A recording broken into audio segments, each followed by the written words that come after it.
የአንድን ማህበረሰብ ባህልና ጠቃሚ እሴቶች በመንከባከብ የቱሪዝም ኢኮኖሚውን ለማሳደግ የምርምር ተቋማት ባህላዊ አልባሳትን ለትውልዱ በሚመች መንገድ ከማሳደግ ጀምሮ ለቱሪዝም ኢንዱስትሪው የሚያደርጉት አስተዋጽኦ ከፍ ያለ ነው። በባህር ዳር ዩኒቨርሲቲ ስር የሚገኘው የኢትዮጵያ ጨርቃጨርቅና ፋሽን ቴክኖሎጂ ኢንስቲትዩትም የራሱ የሆነ የማሰልጠኛ ፋብሪካዎችን በመገንባት ባህላዊውን ያለባበስ እሴት ከዘመናዊው ጋር በመቀየጥ እንደየአካባቢውና ለአሁኑ ትውልድ በሚያመች መንገድ እየሰራ ይገኛል። የክልሉ ባህል ቱሪዝምና ስፖርት ቢሮ ከኢንስቲትዩቱ ጋር በመተባበር ከባህል አልባሳትና ጌጣጌጥ ዝመና ጋር በተያያዘ የባህልና ቱሪዝም ኢንዱስትሪውን ሊያሳድጉ የሚችሉ ስራዎች እየተሰሩ መሆኑን የቢሮው ኃላፊ አቶ መልካሙ ጸጋዬ ነግረውናል። ከባህል አንጻር በተለይ አልባሳቶችን ከማልማትና አሁን ያለው ጄኔሬሽን ወይም ትውልድ እንዲወዳቸው እንዲለምዳቸውና በተለየ ሁኔታ ዲዛይን አድርጎ እንዲጠቀምባቸው ከማድረግ አንጻር ሰፊ ስራዎችን እየሰራ ያለ ተቋም ነው። እነዚህንም እንግዲህ ሁላችንም ስንጎበኛቸው ነው የቆየ ነው። ከቱሪዝም አንጻር ካየነው ደግሞ አንደኛው የቱሪዝም ዘርፍ ማይስ ቱሪዝም የሚባለው ነው። የፋሽን እና ኢንዱስትሪ በራሱ ኢቨንቶችን ክሬት ማድረግ ይችላል ማለት ነው። ማይስ ኢንዱስትሪ ውስጥ አንደኛው ኢቨንት ነው፣ ሚቲንግ አለ።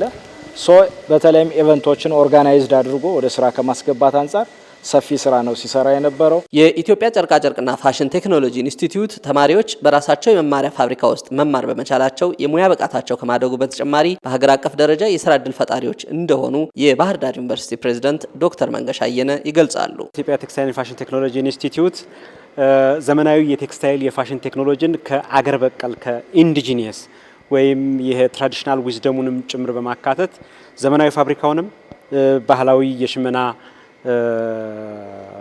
ዘዴውንም በማዘመን በማሻሻል መሰረታዊ ባህላዊ ቁመናውን ሳይለውጥ ግን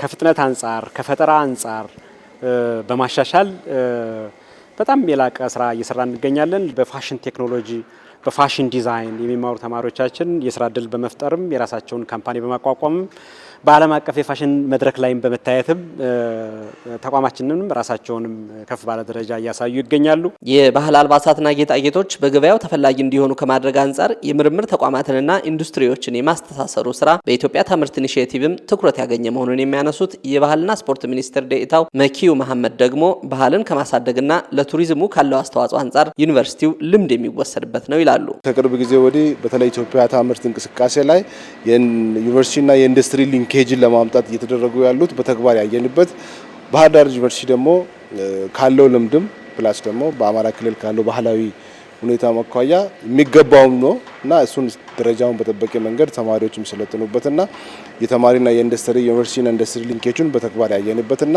ይሄ ለሌሎችም ትልቅ ምሳሌ የሚሆንበት ስለሆነ አጠቃላይ በሀገራችን የተጀመሩ የልማት ስራዎቹ እንግዲህ በተሻለ መንገድ እየሄዱ መሆኑንና በተለይ ከለውጡ ወዲህ የተደረጉ ያሉ ትላልቅ ኢኒሺዬቲቭ ለምሳሌ ኢትዮጵያ ታምርት እንቅስቃሴ በስፋት በሀገራችን ላይ የተሰራ ነው ያለውና ባህር ዳር ዩኒቨርሲቲ ደግሞ ይሄንን ወስዶ ስራውን በተግባር ያዋለ መሆኑን በተግባር ያየንበት ነው። የማህበረሰቡን ባህል በመንከባከብ ባህላዊ አልባሳቱ ይዘታቸው ሙሉ በሙሉ ሳይበረዝ ለዚህ ትውልድ በሚያመችና ኢኮኖሚያዊ ተጠቃሚነትንም በሚያረጋግጥ መንገድ ለማሳደግ የባህል ቱሪዝምና ስፖርት ቢሮ ከዩኒቨርሲቲው ጋር ያለውን ትብብር የሚያስቀጥል መሆኑንም ኃላፊው አቶ መልካሙ ጸጋዬ ተናግረዋል። እኛም ከዚህ ዘርፍ አንጻር ክልላችን በተለይም እንደ ሀገር ማግኘት ያለብንን ጥቅም ለማግኘት በመደጋገፍ ስራዎችን ለመስራት ጥረት እያደረገ ነው።